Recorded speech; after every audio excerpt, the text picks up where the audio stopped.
क्रियापद आपण पुढची पाहणार आहोत. आता ही सहाय्यकारी क्रियापद किंवा ज्याला आपण ऑक्झिलरी व्हर्ब म्हटलं. ऑक्झिलरी व्हर्ब म्हणजे काय? सहाय्यकारी क्रियापदे किंवा त्याला हेल्पिंग व्हर्ब म्हटलं जातं. ठीक. आणि ही लिमिटेड आहेत, म्हणजेच ही काय आहेत? मर्यादित आहेत, खूप नाही आहेत. जशी आपली इतर व्हर्ब आहेत ती खूप असतात, म्हणजे वॉक आहे, टॉक आहे, गेट, गिव्ह, ही ह्यांची जो संख्या आहे ती संख्या काय आहे? अनलिमिटेड आहे. लिमिटेड नाहीये, ती अनलिमिटेड आहे. किती असतील? कितीही असतील. म्हणजे जेवढी नवीन काहीतरी गोष्टी निर्माण होतील तेवढी ती क्रियापद निर्माण होतील, किंवा जेवढी जास्त आपण क्रिया करू तेवढ्या त्या काय होतील? तयार होतील. म्हणजेच आपल्याला ती अमर्यादित सापडतात. पण इथे जी ही ऑक्झिलरी व्हर्ब आहे ती मर्यादित स्वरूपाची आहे. म्हणजे ही एवढी ऑक्झिलरी व्हर्ब आहे ती प्रायमरी आहे, एवढी आहे ती मॉडल ऑक्झिलरी आहे, आणि ही आहे ती मार्जिनल ऑक्झिलरी आहेत, म्हणजे मर्यादित अर्थाची आहेत. ओके. म्हणजे ह्या 3 प्रकारे ऑक्झिलरी व्हर्ब आपल्याला बघायची आहेत. त्यामधलं आपण टू बी म्हणजेच बी. इथे मी काल तुम्हाला म्हटलेलं टू बी म्हणजेच काय? बी. बी ची आपण पास्ट मधली आणि प्रेझेंट मधली पाहिलेली आहे. आज आपण फ्युचर मधली पाहणार आहोत. म्हणजेच आपल्याला हा जो प्रकार आहे तो क्लिअर होईल. म्हणजेच टू बीची सगळी जी रूपं आहेत ती आपल्याला काय होतील? क्लिअर होतील. आपण ती कशी वापरायची आहे ते आपल्याला क्लिअरली लक्षात येईल. ओके. कालचं आपण बघितलेलं आहे, त्याच्यावर आपण टेस्ट घेतलेली आहे आणि ते क्लिअर होईल. आपण पुन्हा ज्यावेळी कन्व्हर्सेशन मोडमध्ये जाऊ किंवा कम्युनिकेशन मोडमध्ये जाऊ, ज्यावेळी आपण डायलॉग रायटिंग वगैरे बघणार आहोत, त्यावेळी अजून तुम्हाला ते क्लिअर होईल की कशा प्रकारे पास्ट आणि प्रेझेंट आपण यूज करायचा आहे व्हाईल वी आर स्पीकिंग. म्हणजे ज्यावेळी आपण बोलणार त्यावेळी आपण कशा प्रकारे पास्ट, प्रेझेंट किंवा इतर जे काही काळ आहेत ते कसे हँडल करायचे आहेत, सोपी वाक्य कशी बनवू शकतो, किंवा इतर जी वाक्य आहेत त्याच्यामध्ये कशा प्रकारे आपण ऑक्झिलरी व्हर्बद्वारे निश्चित काळ सांगू शकतो, ह्या सगळ्या गोष्टी तुम्हाला तिथे समजतील. स्क्रीन क्लिअर दिसते सगळ्यांना?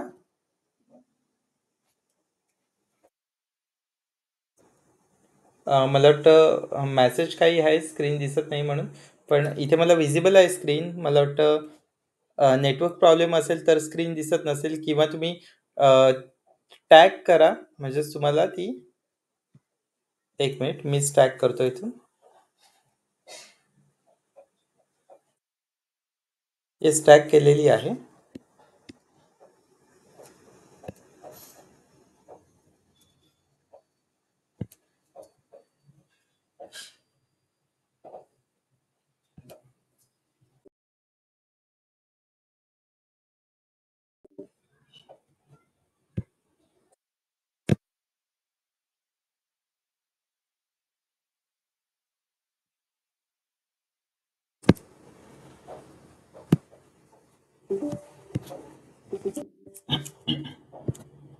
ओके.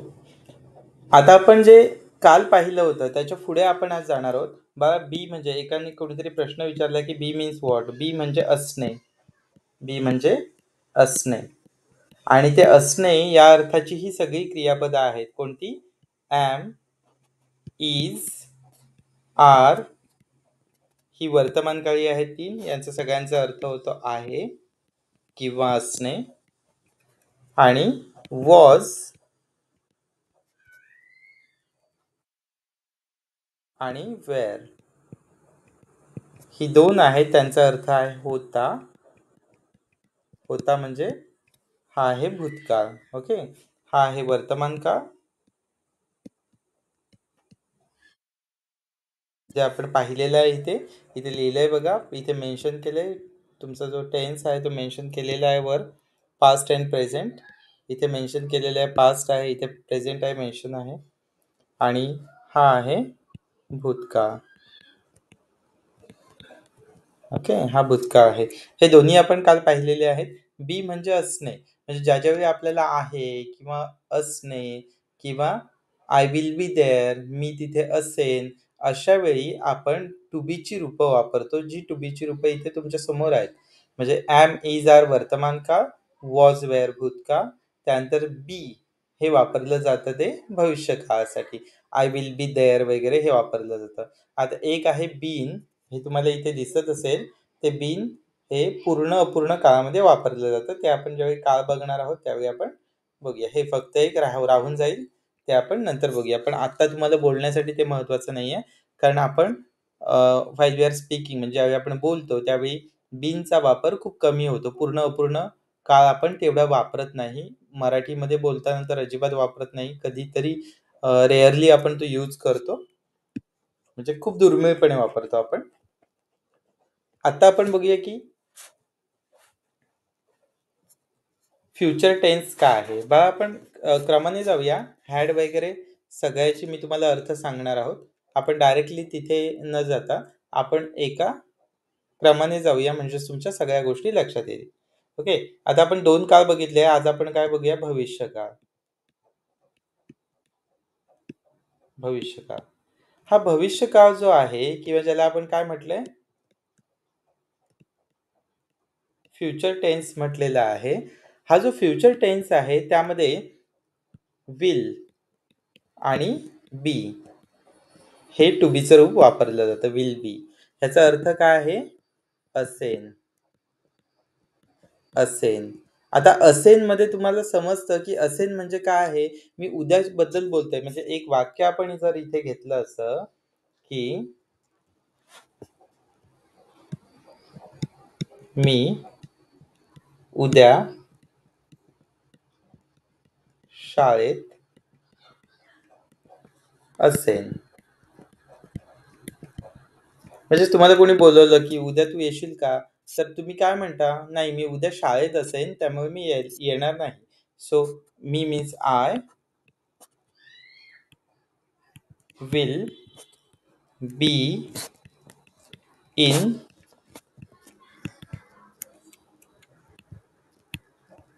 School tomorrow. म्हणजे मी काय करेन? मी उद्या शाळेत असेन. आता बघूया आपण सगळे शब्द कट आउट झालेत का? म्हणजे मराठीमधलं जे आपण लिहिलं आहे ते मराठीमधलं आणि इंग्लिशमधलं सगळं झालंय का? मी साठी आपण काय वापरलं? आय वापरलेला आहे. उद्यासाठी आपण टुमारो वापरलेला आहे. शाळेत यासाठी इन द स्कूल वापरलेला आहे आणि असेन याच्यासाठी विल बी वापरलेला आहे. म्हणजे आपण काय केलंय? वर्ड बाय वर्ड त्याचं ट्रान्सलेशन केलेलं आहे, भाषांतर केलेलं आहे.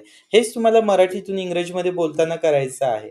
आता हे करण्यासाठी तुम्हाला सगळ्यात महत्त्वाचं लागणार ते शब्दसंपत्ती, ज्याला आपण म्हणतो व्होकॅब किंवा ज्याला आपण म्हणतो व्होकॅब्युलरी. म्हणजेच काय? तुम्हाला एक शब्दसंपत्ती लागणार आहे. तुम्हाला एक परफेक्ट अमाउंट ऑफ वर्ड्स लागणार आहेत, ज्यावेळी तुम्ही बोलाल. कारण मराठीमधून आपल्याला ट्रान्सलेट करायचं आहे ना. We are not English speakers. आपण इंग्लिश स्पीकर्स नाही आहोत. आपली नेटिव्ह लँग्वेज इंग्लिश नाही आहे. त्यामुळे ज्यावेळी आपण इंग्लिश बोलण्याचा प्रयत्न करू, इन्क्लुडिंग मी, म्हणजे मला सुद्धा तेच करायला लागतं किंवा इथे शिकणाऱ्या प्रत्येक उच्च शिक्षित माणसाला तेच करायला लागतं.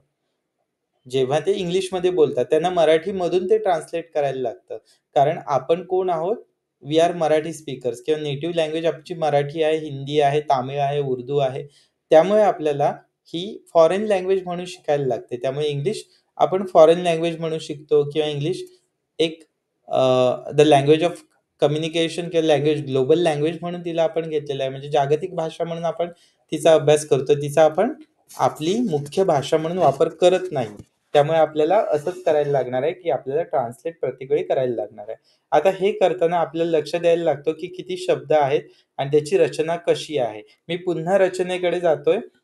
इथे कर्ता आहे तो पहिला आहे मराठीमध्ये, इंग्रजीमध्ये पण तो पहिला आहे. म्हणजे सब्जेक्ट बरोबर जागेवर आहे मराठीमध्ये आणि इंग्रजीमध्ये. उद्या, उद्या म्हणजे ना आपण त्या क्रियेबद्दल बोलतोय. कधी? उद्या. ते ॲडव्हर्बियल आहे. आता मी त्याच्या डोक्यावर काहीही लिहित नाही. तुम्ही कन्फ्यूज होणार. आपण ज्यावेळी पुढे-पुढे जाऊ त्यावेळी मी वाक्याचे 4-5 घटक कोणते आहेत ते तुम्हाला मी शिकवेन. आता आपण 3च घटक बघितले. सब्जेक्ट, व्हर्ब आणि ऑब्जेक्ट. म्हणजे कर्ता, त्यानंतर कर्म आणि क्रियापद. ओके. आता नेक्स्ट आहे विल बी. इथे व्हर्ब आलंय बघा. सेकंड काय आलंय? वर्ब म्हणजे क्रियापद आलंय. त्यानंतर इन स्कूल हा पार्ट आहे ॲडव्हर्बियलचा, पण आपण इथे ऑब्जेक्ट म्हणून लिहून ठेवूया तुम्हाला समजण्यासाठी. इथे काय झालंय? हे जे ऑब्जेक्ट आहे किंवा ॲडव्हर्बियल पार्ट आहे तो सेकंड आलाय आणि जे व्हर्ब आलंय ते लास्ट आलंय. का लास्ट आलंय?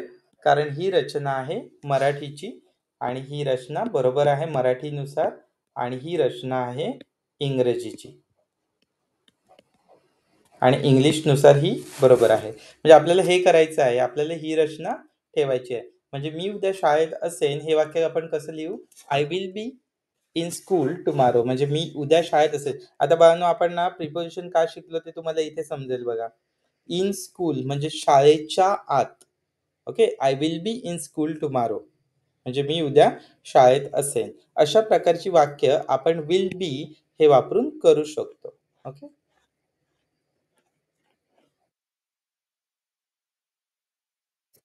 आता नेक्स्ट काय आहे की आपल्याला कोणत्या कर्त्यासाठी काय करायचं आहे. आता आपले कर्ते म्हणजे प्रोनाउन किती आहेत? आपली प्रोनाउन एकूण किती आहेत? 7. म्हणजे I first, then you, he, शी आणि इट. त्यानंतर आहे दे, वी आणि येस. आपण ते रिपीट करायला नको. यू यू हे एकदाच लिहायचं आहे. म्हणजेच तुम्हाला काउंट करताना किती करायचे आहेत? 3, 4, 5, 6, 7. एकूण किती आहेत? 7. आता भविष्य काळामध्ये या सगळ्यांसाठी विल वापरला जातो. त्यामुळे तुम्हाला कन्फ्युजनच नाही आहे. इथे कसं होतं बघा, अनेक वचनी कर्ता असेल तर वेअर वापरायचं, अनेक वचनी कर्ता असेल तर आर वापरायचं, बाकी इज, ॲम असेल तर सॉरी आय असेल तर ॲम वापरायचा आहे. हा तुम्हाला काय होता? फरक होता. पण भविष्य काळामध्ये तो फरक नाही आहे. काय केलं जातं? फक्त विल बी हे वापरलं जातं. म्हणजे विल किंवा विल बी. म्हणजे भविष्य काळामध्ये तुम्हाला अजून सोपं आहे. कसं? की प्रत्येक कर्त्यासाठी वेगवेगळं काय नाही आहे? सहाय्यकारी क्रियापद नाही आहे टू बीचं. टू बीचं एकच सहाय्यकारी क्रियापद सगळ्या कर्त्यांना लागू होतं. म्हणजे जगातल्या कोणत्याही कर्त्याला किंवा कोणत्याही वाक्यामध्ये भविष्यकाळाच्या तुम्ही विल बी वापरू शकता. त्याचा काही प्रॉब्लेम होत नाही.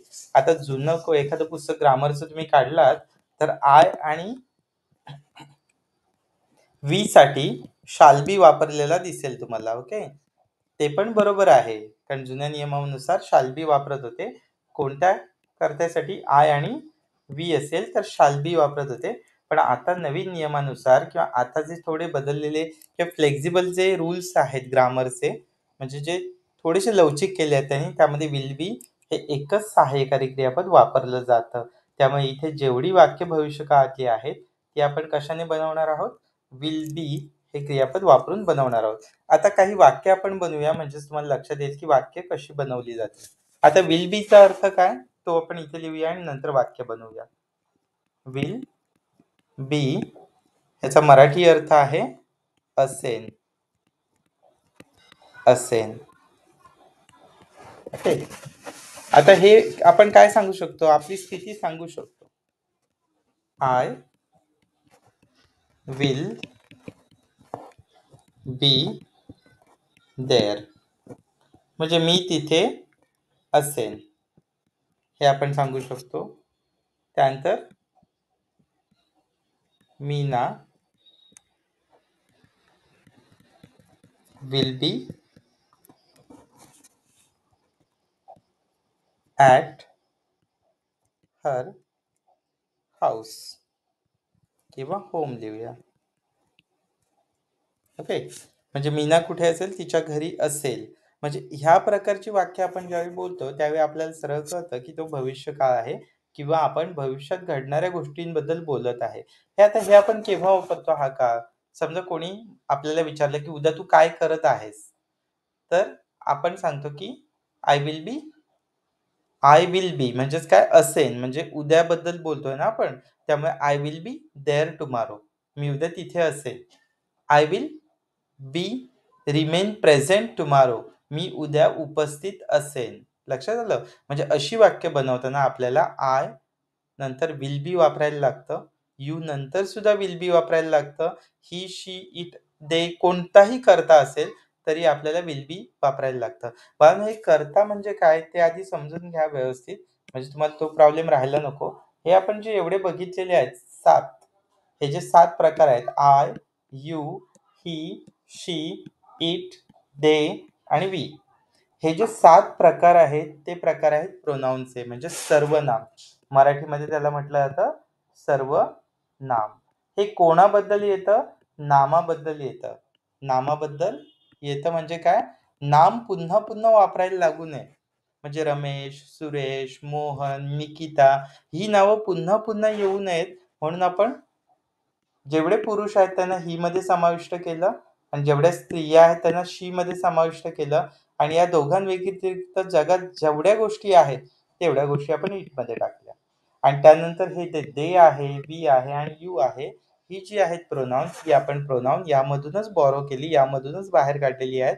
म्हणजे ती एक वचन आणि अनेक वचन अशा फरकाने ती निर्माण झालेली आहे. त्याच्या पलीकडे त्यांचं वेगळं असं अस्तित्व नाहीये किंवा वेगळं असं काही त्यांचं मूळ नाहीये. त्याचं मूळ यामध्येच आहे. त्यामुळे तुम्हाला सुरुवातीला ही 7 जी सहाय्यक 7 जी प्रोनाउन आहेत, ती प्रोनाउन समजून घेतली पाहिजेत. त्यानंतर तुम्हाला समजेल, की किंवा त्यानंतर तुम्ही लक्षात ठेवू शकता, की एखाद्या प्रोनाउनसाठी एखादं सहाय्यकारी क्रियापद वापरायचं आहे आणि तो एक नियम प्रत्येक काळानुसार बदलत जातो. म्हणजे प्रत्येक काळामध्ये सहाय्यकारी क्रियापदाचा नियम जो आहे, तो काय होतो? बदलत जातो. आणि तो बदलतो कर्त्यानुरूप.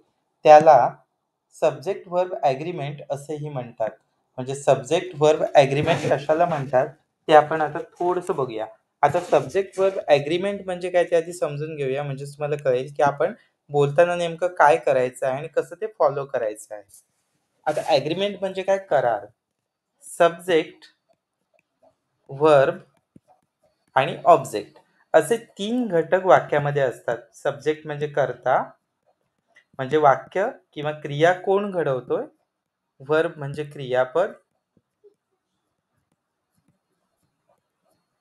आणि ऑब्जेक्ट म्हणजे ज्यावर क्रिया घडते ती गोष्ट. ऑब्जेक्ट म्हणजे वस्तू किंवा कर्म ज्याला आपण म्हणतो. ओके, कर्म. आता या 3 गोष्टी आहेत. या 3 गोष्टीमध्ये आपण बघतोय ती सब्जेक्ट, व्हर्ब, ॲग्रीमेंट. आता सब्जेक्ट आणि व्हर्ब मध्ये ॲग्रीमेंट असते म्हणजेच काय? एक करार असतो. आता तो करार कशाचा असतो? की सब्जेक्ट बदलल्यानंतर ऑब्जेक्ट बदललं पाहिजे. काल मी एक वाक्य घेतलं होतं. मीना घरी येते. आता ही सब्जेक्ट आहे मीना आणि येणं हे व्हर्ब आहे. या दोघांमध्ये संबंध आहे बाळांनो आणि म्हणून इथे येते आलंय. आता हे आपण कसं समजून घेऊया? समजा मी मीनाच्या ठिकाणी राजू लिहिलं, तर आपोआप काय होणार? राजू घरी येतेच येतो होणार. हाच बदल इंग्रजीमध्ये होतो. हा बदल होतो इंग्रजीमध्ये. इथे येते का आलंय?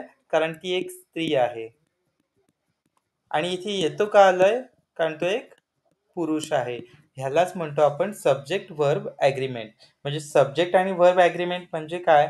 की जसा सब्जेक्ट बदलेल म्हणजे जसा कर्ता बदलेल तसं हे क्रियापद बदललं पाहिजे. कुठचं? सहाय्यकारी क्रियापद बदललं पाहिजे. जर कर्ता आय असेल तर आपण ॲम लिहिणार. पण कर्ता जर बदलला आणि तो ही झाला तर आपण लगेच लिहिणार इज. भूतकाळ असेल तर ही असेल तर आपण लिहिणार वॉज. ह्याला म्हटलं जातं सब्जेक्ट व्हर्ब ॲग्रीमेंट. ॲग्रीमेंट म्हणजे एक करार असणे. दोघांमध्ये एक संगनमत आहे किंवा एक करार आहे की जसा सब्जेक्ट बदलेल, ज्या प्रकारे सब्जेक्टमध्ये बदल होईल त्याच प्रकारे व्हर्बमध्ये सुद्धा बदल झाला पाहिजे. क्रियापदामध्ये सुद्धा बदल झाला पाहिजे. जो बदल आपल्याला प्रत्येक भाषेमध्ये दिसून येतो. म्हणजे हिंदीमध्ये सुद्धा आपण म्हणतो ना, मैं आता हूँ आणि मैं आती हूँ. आता आणि आती ह्याच्यामध्ये तुम्हाला कसला डिफरन्स दिसतो? जेंडर. ओके, यामध्ये जेंडर डिफरन्स दिसतो. पण इथे कर्ता आणि क्रियापदासाठी मी लिहिलंय कर्ता, कर्म, क्रियापद. कर्म आहे त्याला ऑब्जेक्ट म्हणतात. ऑब्जेक्ट तुम्हाला काल मी पाठवली आहे बघा, एक एक फोटो पाठवलेला आहे. सब्जेक्ट आणि हे आहे व्हर्ब. ओके, सब्जेक्ट म्हणजे जो कार्य करतोय तो. व्हर्ब मीन्स क्रियापद, जे क्रिया जी केली जाते ती. आणि ऑब्जेक्ट म्हणजे कर्म म्हणजे त्याला आपण काय म्हणू शकतो? ज्याच्यावर क्रिया होते ती. मी पुन्हा एकदा ते तुम्हाला हवं तर इथे दाखवतो, म्हणजे तुमची शंका क्लिअर होईल. हे बघा, मी हे तुम्हाला पाठवलंय.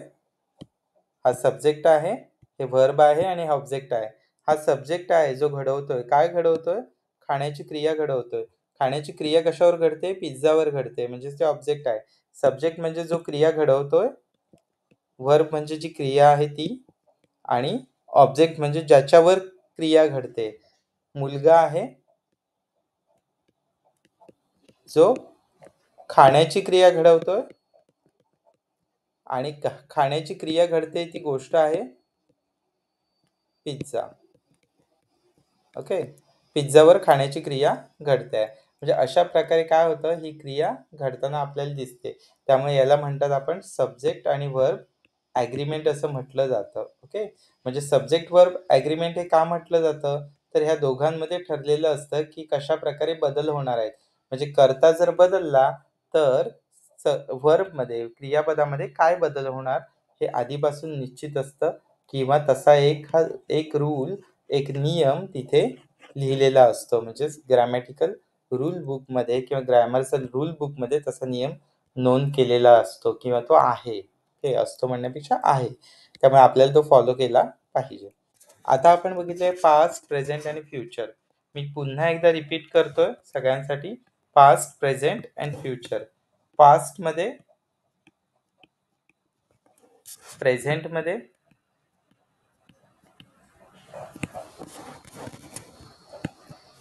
आणि फ्युचर, या तीनमध्ये वेगवेगळी क्रियापदं आहेत. पहिलं म्हणजे आहे पास्टमध्ये वॉज, आणि दुसरं आहे वेअर.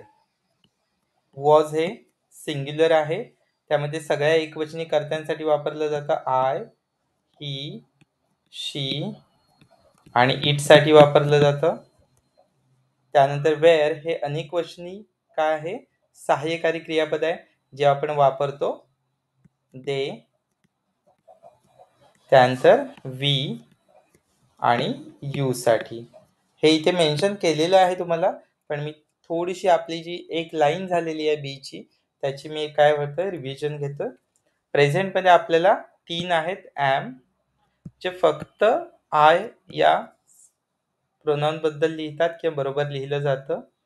इज हे सहाय्यकारी क्रियापद आहे, ते ही, शी आणि इट बरोबर लिहिलं जातं. आणि लास्ट आहे जो आर, तो अनेकवचनी आहे, त्यामुळे तो दे, वी आणि यू या तीन कर्त्यांबरोबर तो लिहिला जातो. फ्युचरमध्ये फक्त एकच आहे, विल बी, आणि ते एकच सगळ्या कर्त्यांसाठी लिहिलं जातं. म्हणजे I, he, she, it, they, you, we. हे सगळ्या कर्त्यांसाठी काय लिहिलं जातं? Will be. म्हणजे त्यामध्ये डिफरन्स नाही आहे, त्यामध्ये बदल नाही आहेत. सगळ्या कर्त्यांसाठी तुम्हाला एकच काय केलं जातं? सहाय्यकारी क्रियापद लिहिलं जातं, विल बी. पास्टमध्ये जे दोन्ही आहेत त्यांचा अर्थ आहे होता आणि होते. अनेक वचन झाले बघा. वेअर म्हणजे होते आणि वॉज म्हणजे होता. एम, इज, आर मध्ये एम आणि इजचा अर्थ होतो आहे, आहे, आणि आरचा अर्थ होतो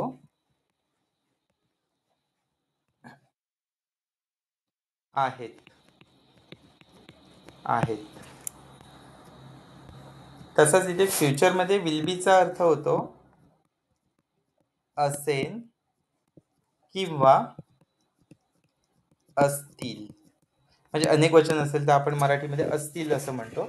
इंग्लिशमध्ये काही नाही, इंग्लिशमध्ये विल बी. बाळांनो, मराठीपेक्षा ना इंग्लिश बोलायला सोपी आहे, कारण त्याच्यामध्ये कॉम्प्लिकेशन्स नाही आहेत जास्त, म्हणजे गुंतागुंत नाही आहे. जशी मराठी भाषेमध्ये गुंतागुंत आहे तशी गुंतागुंत नाही आहे. म्हणजे जेंडर डिफरन्स जरी बघितला तरी मराठीमध्ये खूप आहे. गाईला आपल्याला ती गाय म्हणायला लागतं, बैलाला तो बैल म्हणायला लागतं. म्हणजेच आपल्याला तिथे जेंडर डिफरन्स करायला लागतात. म्हणजेच ती गाय स्त्रीलिंगी आहे म्हणून आपण ती म्हणतो आणि तो बैल पुरुष आहे म्हणजेच अ, ज्याला आपण काय म्हणतो की तो मेलमध्ये मोडतो त्यामुळे त्याला आपल्याला तो बैल असं म्हणायला लागतं. पण इंग्लिशमध्ये सगळ्या प्राणी, पशु, पक्षी जेवढे आहेत त्यांच्यासाठी एकच प्रोनाउन वापरलं जातं. ते कोणतं आहे? इट. आणि खूप असतील प्राणी, पशु, पक्षी तर वापरलं जातं दे. म्हणजे it is much easier than Marathi. हे खूप सोपं आहे मराठीपेक्षा कारण मराठीमध्ये बरेच कॉम्प्लिकेशन्स आहेत. मराठी आपल्याला फक्त सोपी जाते कारण आपली ती मातृभाषा आहे. कदाचित तुम्ही इंग्लिश कंट्रीमध्ये जर तुमचा जन्म झाला असता ना, तर मराठीसारखी दुसरी कठीण भाषा नाही, असं म्हणण्याची पाळी आपल्यावर आली असती. त्यामुळे जर एखादा माणूस मराठी बोलू शकतो, तर तो इंग्रजीसुद्धा अगदी व्यवस्थित बोलू शकतो. फक्त त्याला काही बेसिक जे काही फॉर्म्युला आहेत किंवा बेसिक ज्या काही गोष्टी आहेत त्या माहिती पाहिजे. ओके. आता आपण हे सगळं काय पाहिलेलं आहे? टू बीची रूपं पाहिलेली आहेत. ही आपण टू बीची रूपं कंप्लीट केलेली आहेत. फक्त यामध्ये बीन हे राहिलेलं आहे. ते आपण जेव्हा पूर्ण अपूर्ण काळ काळ पाहू त्यावेळी आपल्याला ते समजेल. ओके. आता आपण नेक्स्ट जाऊया डू. ही जी लास्ट आहे ती कारण इथे हे सेकंड नंबरला आहे म्हणून मी घेतो. बाळांनो डू हे जे क्रियापद आहे सहाय्यकारी क्रियापद त्याचा अर्थ आहे करणे. म्हणजे एखादी गोष्ट आपण म्हणतो ना मी ती गोष्ट केली किंवा करणार आहे त्यावेळी आपण डू चा वापर करतो. आता डू चा वर्तमान काळ जो आहे तो डू डज आहे. जो भूतकाळ आहे तो डीड आहे आणि जो भविष्यकाळ आहे तो विल डू असा आहे. आता एखादं वाक्य आपण बघूया म्हणजे कशा प्रकारे आपण डू वाक्यात वापरू शकतो ते आपल्याला लक्षात येईल.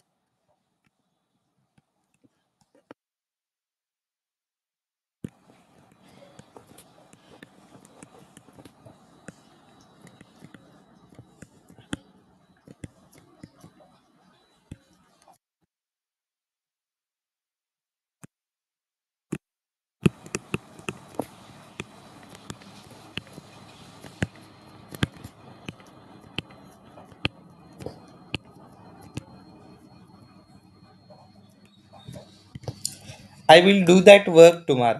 आपण मगाशी सारखं कट करत जाऊया म्हणजे आपल्याला समजेल की आपण जे केलेलं आहे ते बरोबर आहे की चुकीचं आहे. ओके. मी मीन्स आय, उद्या मीन्स टुमारो, ते मीन्स दॅट, काम मीन्स वर्क अँड करेन मीन्स विल डू. ओके. म्हणजे आपण करेक्ट काय केलेली आहे मेथड यूज केलेली आहे. सक्सेसफुली ट्रान्सलेट केलेलं आहे पण काय जे वाक्य मराठीमधून इंग्लिशमध्ये व्यवस्थित ट्रान्सलेट झालेलं आहे. आता आपण हे पाहताना काय केलं की प्रत्येक शब्द बरोबर त्याच्या जागी आला आहे की नाही ते आपण पाहिलेलं आहे. आता आपण काय करूया की यामध्ये आणखी एक सोपं वाक्य घेऊया जे कशाचं असेल वर्तमान काळाचं असेल. हे आपण लिहिलंय ते भविष्य काळाचं हे वाक्य आहे ते भविष्यकाळी आहे. हे भविष्यकाळी आहे. आता आपण वर्तमान काळी करूया.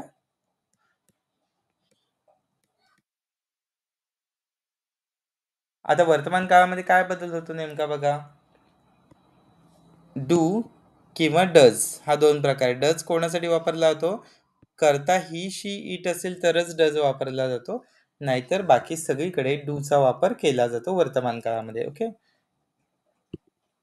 I do that work. मुद्दामच मी हे वाक्य घेतलंय कारण आपल्याला लक्षात येईल. I will do that work now. Now म्हणजे आत्ता. मी ते काम आत्ता करतो. आत्ता करतो.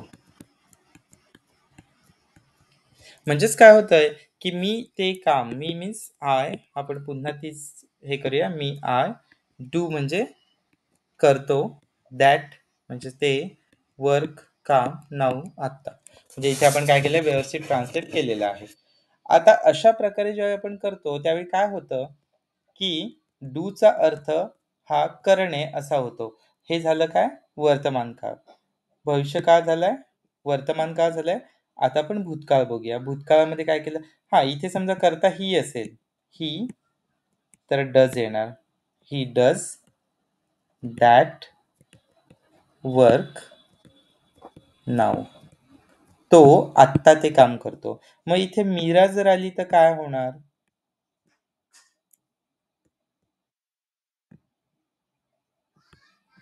Mira does that work now.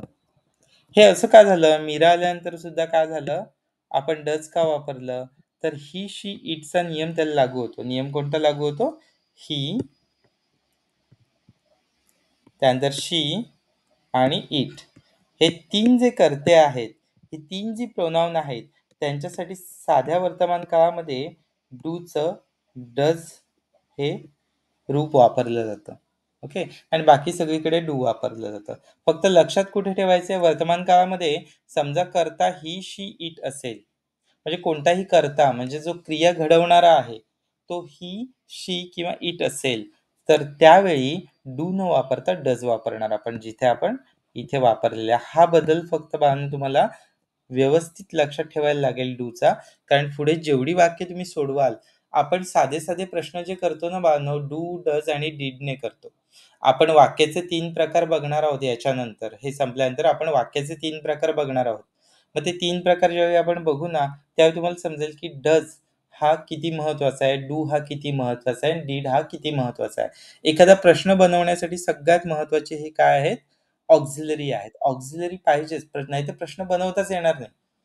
Auxiliaries नसतील ना, तर कोणताही प्रश्न आपण तयार करू शकत नाही. ना WH क्वेश्चन तयार करू शकत किंवा ना व्हर्बल क्वेश्चन किंवा रेटॉरिकल क्वेश्चन. क्वेश्चनचे 3 प्रकार आहेत.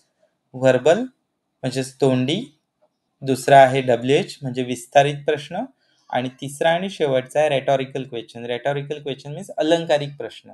हा अलंकारिक प्रश्न काय आहे? तर तुम्हाला एक सोपं उदाहरण देतो म्हणजे तुम्हाला कळेल. अलंकारिक प्रश्न पहिल्यापासूनच आपण बघूया. पहिला आपण बघितला तो व्हर्बल आहे. व्हर्बलमध्ये ॲक्चुअली काय होतं? तू उद्या येणार आहेस का? हो किंवा नाही. ह्याला आपण म्हणतो व्हर्बल क्वेश्चन, म्हणजेच तोंडी प्रश्न विचारला जातोय आणि उत्तर हे लगेच तोंडी मिळतंय. ह्याला आपण म्हणतो verbal question. How are you? I am fine. ह्याला म्हटलं जातं WH question. How are you? तू कसा आहेस? हे विस्तारित सांगायला लागतं आपल्याला, हो किंवा नाही म्हणून चालत नाही. म्हणून याला म्हटलं जातं WH क्वेश्चन. आणि शेवटचा आहे रेटॉरिकल क्वेश्चन, म्हणजे अलंकारिक प्रश्न. हा अलंकारिक प्रश्न अशा स्वरूपात असतो की त्याचं उत्तर देणं तुम्हाला अपेक्षित नसतं.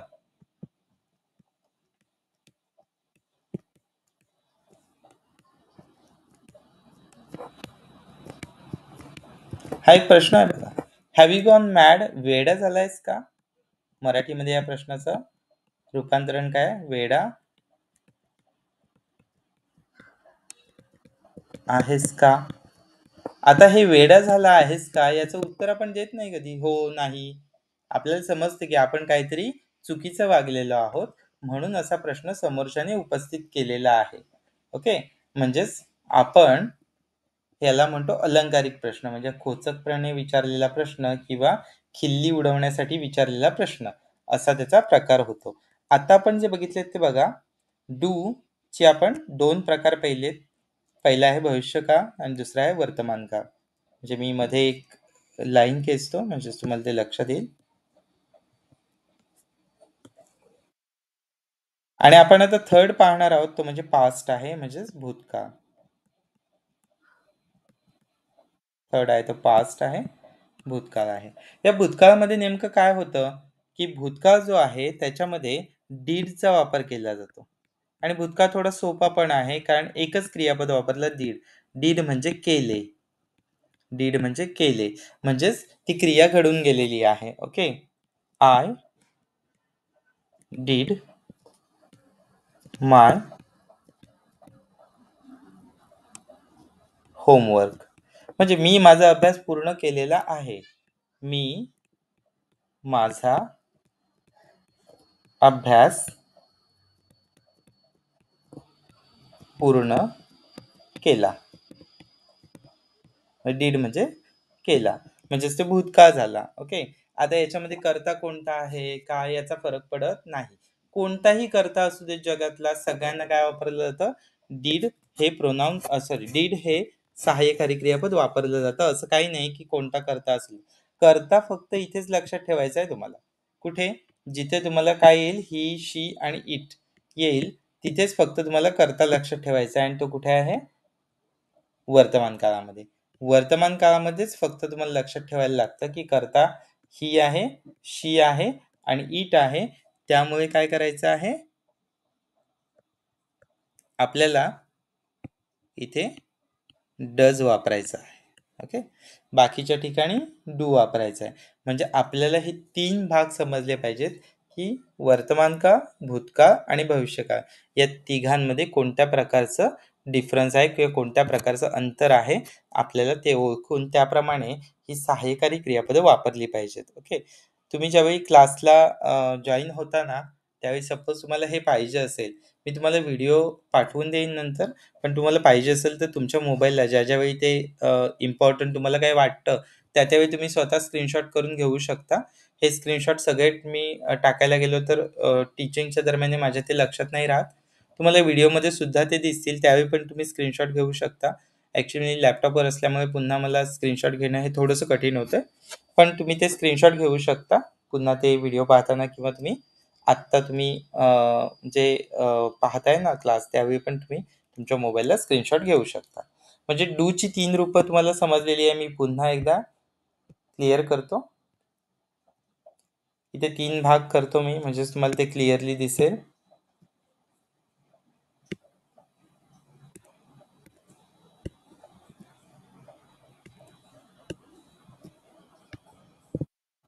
पहिला आहे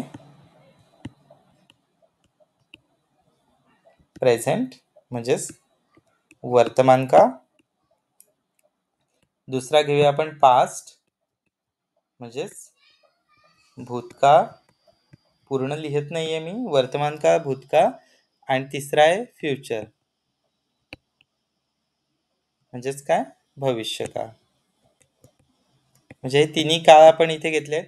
आता हे तिन्ही काळ घेतल्यानंतर मी इथे खाली लिहितोय की कोणती क्रियापदं कोणत्या काळामध्ये आपण यूज करणार आहोत. पहिलं आहे डू आणि दुसरं आहे डज. इथे 2 प्रकारची क्रियापदं वापरली जातात. आता एकूण आपल्याकडे कर्ते आहेत ते किती आहेत ते मी वर लिहितोय. म्हणजे एकूण प्रोनाउन किती आहेत आपल्याकडे ते आपण वर लिहूया. म्हणजेच तुम्हाला क्लिअर होईल की किती प्रोनाउन आपल्याकडे आहेत आणि आपण ती कशी यूज करायची आहेत. ओके. फर्स्ट प्रोनाउन कोणतं लिहूया आपण?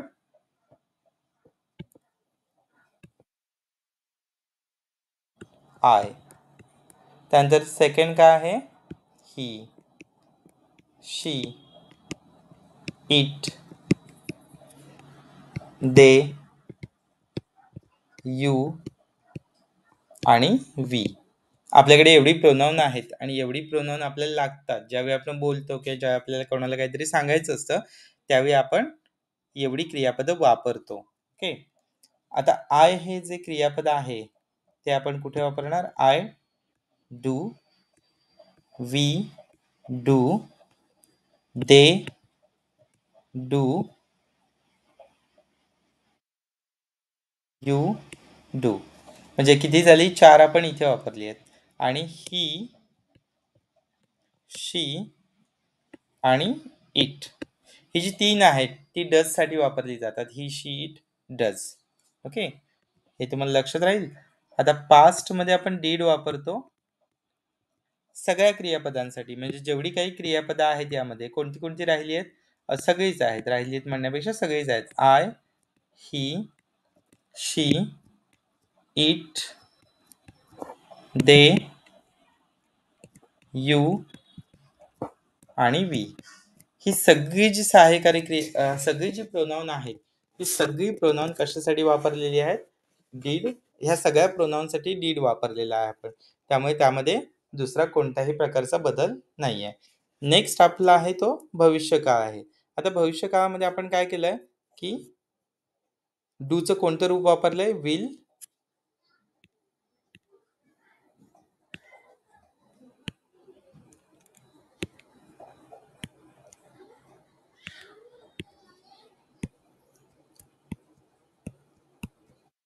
Will do. विल डू म्हणजे करेन. ओके. आता इथे पण विल डू सगळ्या क्रियापदांसाठी. म्हणजे कोणती क्रियापद आहेत? I, he, she, it, they, you आणि वी. ही सगळी जी क्रियापदं आहेत, सॉरी सगळी जी प्रोनाउन आहेत, त्या सगळ्या प्रोनाउनसाठी आपण विल डू वापरणार आहोत. विल डूचा अर्थ होतो असेल, सॉरी, विल डूचा अर्थ होतो करेन, डीडचा अर्थ होतो केले आणि डूचा अर्थ होतो करणे. ओके. करणे म्हणजे हा वर्तमान काळ आहे, केले भूतकाळ आहे आणि करेन म्हणजे उद्या ती गोष्ट होईल माझ्याकडून किंवा परवा मी ती गोष्ट करेन, ह्याला आपण म्हणतो भविष्यकाळ. मग अशा 3 प्रकारे आपण काय करतो, ह्या 3 प्रकारे आपण हे जे डूची रूपं आहेत, ती डूची रूपं ह्या 3 प्रकारे आपण काय करतो, वापरतो. ओके.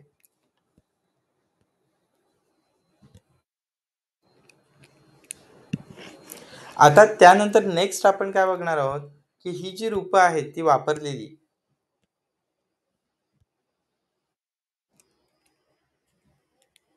येस, वी शाल ना बघा लावलं जातं, पण आत्ताच्या नियमाप्रमाणे किंवा आता सध्या जे काही नियम आहेत त्याप्रमाणे शाल नाही वापरलं तरी चालतं. आपण विलनेच काय करू शकतो, भविष्यकाळ दाखवू शकतो.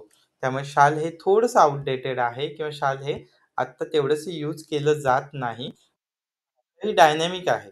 लँग्वेज डायनॅमिक आहे. डायनॅमिक म्हणजे काय, गतिशील आहे.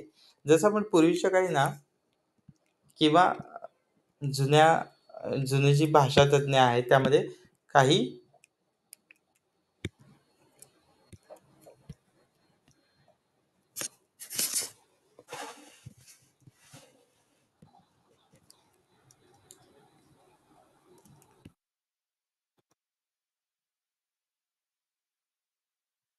जुने जे भाषातज्ञ होते त्यांच्यामध्ये काय झालं होतं, की काही जी जुनी क्रियापदं होती, लाईक राईट. राईट म्हणजे लिहिणे. आता हे लिहिणे हे क्रियापद आहे. हे लिहिणे हे क्रियापद जुनं झालं. आता लिहिलं जातं पेन. पेन म्हणजे लिहिणे. हे नवीन आले बाळांनो, तुमच्या पुस्तकात पण नसणार. पण आमच्या साहित्यामध्ये पेन म्हणजे लिहिणे, ज्याचा भूतकाळ होतो पेंड. म्हणजे काय, लिहिले गेले. एखादी कादंबरी, एखादी पत्र, आय पेन दॅट नोव्हल असं म्हटलं जातं. म्हणजे मी एक कादंबरी लिहिली. आता हे पेन हे आपल्याला माहिती आहे, पेन म्हणजे एक लेखणी. पेन म्हणजे काय, एक लेखणी, म्हणजे ज्याने आपण लिहू शकतो अशा प्रकारचं पेन. पण पेन हे आपल्यासाठी काय होतं, एक ऑब्जेक्ट होतं, एक वस्तू होती. पण आता ती वस्तू नाही राहिली तर ते एका व्हर्ब सारखं यूज केलं जातं. ह्याला व्हर्ब सुद्धा म्हटलं जातं, पेन. ओके. जसं तुम्ही हाऊस वाईफ ऐकलं असेल, नवीन टर्म आली होती माऊस वाईफ. म्हणजे जी स्त्री दिवसाची आपली कामं आटपून जी कम्प्युटरवर काम करते तिला काय म्हटलं जातं, माऊस वाईफ. म्हणजे ही नवीन टर्म केव्हा आली, ज्यावेळी स्त्रिया हाऊसहोल्ड वर्क म्हणजे घरगुती कामामधून वेळ काढून ऑनलाईन कामं करायला कम्प्युटरवर दिवसातल्या काही वेळा घेऊ लागली. म्हणजे दिवसातला जो फावला वेळ आहे त्याच्यामध्ये ती कामं घेऊ लागली. तर त्याच्यावरून काय झालं, कम्प्युटरचा माऊस ना, मग माऊस. आता माऊस म्हणजे सुद्धा बघा कम्प्युटरला कसं काय ते नाव आलं असेल, का ते नाव घेतलं असेल. माऊस म्हणजे वेगळं एक काय आहे, एक ॲनिमल आहे, पण त्या कम्प्युटरच्या एका ऑब्जेक्टला माऊस असं नाव दिलंय आणि आपण ते सराईतपणे घेतो कारण आपल्याला सवय झाली आहे. तसं शाल आणि विल ही 2 प्रकार होते पहिल्यांदा किंवा अजूनही आहेत आणि त्याच्यामध्ये शाल हे काय केलं जातं, वी आणि आय ह्या 2 कर्त्यांसाठी वापरलं जातं आणि बाकी राहिलेले जे आहेत त्यांच्यासाठी विल वापरलं जातं. म्हणजे कोणते, ही, शी, इट, दे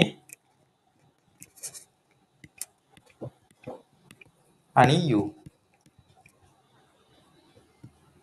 टोटल किती झाले, 7. टोटल प्रोनाउनना काउंट करा आणि ती पाठ करा. टोटल प्रोनाउन 7 आहेत आणि आपल्याला ती 7ही प्रोनाउन पाठ पाहिजे. कोणासाठी कोणती प्रोनाउन वापरणार ते पण पाठ पाहिजे. म्हणजेच तुमचे वडील असतील तर त्यांच्यासाठी आपण ही हे प्रोनाउन वापरतो. आई असेल तर शी वापरतो.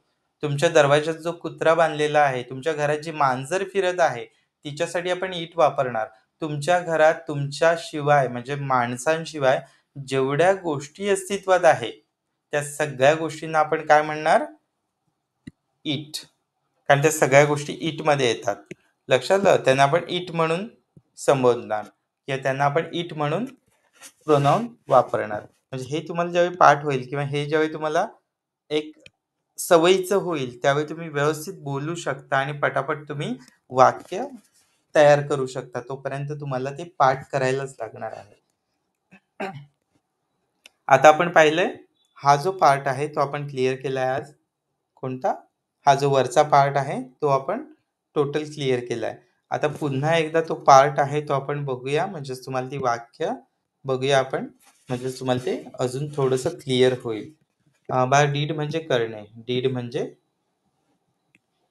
डीड हा डूचा भूतकाळ आहे. डू हा वर्तमान काळ आहे आणि डीड हा भूतकाळ आहे. डीडचा अर्थ आहे केले आणि डूचा अर्थ आहे करणे किंवा करतो, करते. ओके. आता डीड हे भूतकाळामध्ये वापरलं जातं. म्हणजे एखादी क्रिया तुम्ही पूर्ण केली हे सांगायचं असेल. आय डीड माय स्टडी किंवा homework. I did my study म्हणजे मी माझा अभ्यास केला. केला म्हणजे अभ्यास करून संपवला आपण. ओके. आणि वर्तमान काळ असेल तर आय डू माय स्टडी म्हणजे मी माझा अभ्यास करते किंवा मी माझा अभ्यास करतो. आता ते जेंडर कळत नाही त्यामुळे करतो किंवा करते असं आपण म्हणू शकतो. इथे करणे किंवा करतो किंवा करते. आणि आत्ता एक शंका विचारली की विल डू. विल डू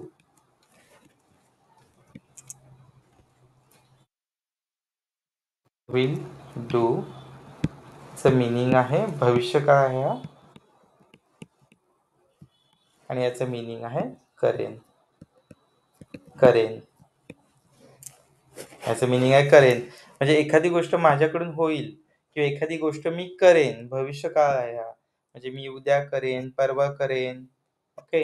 त्यामुळे हा भविष्यकाळ आहे, हा वर्तमान काळ आहे आणि हा भूतकाळ आहे. त्यामुळे तुम्हाला हे कळालं पाहिजे की आपण कधी कोणता प्रकार वापरणार आहोत. कशासाठी? कारण आपल्याला हे यूज करायचं आहे, आपल्याला बोलायचं आहे. ओके. त्यामुळे त्याचे मराठी अर्थ आणि त्याच्यासाठी लागणारा पर्यायी इंग्रजी शब्द हे आपल्याला पाठ असलं पाहिजे, तरच आपल्याला ते सोपं जाईल. डीडसाठी काय केलं जातं ते वापरलं पाहिजे. डीड हा भूतकाळ आहे ते समजलं पाहिजे. म्हणजे आपल्याला कालच्या घडलेल्या गोष्टीबद्दल प्रश्न विचारायचा असेल किंवा उत्तर द्यायचं असेल, दोन्ही परिस्थितीत आपल्याला डीड वापरायला लागणार. ओके. जर आपण प्रश्न असा उपस्थित केला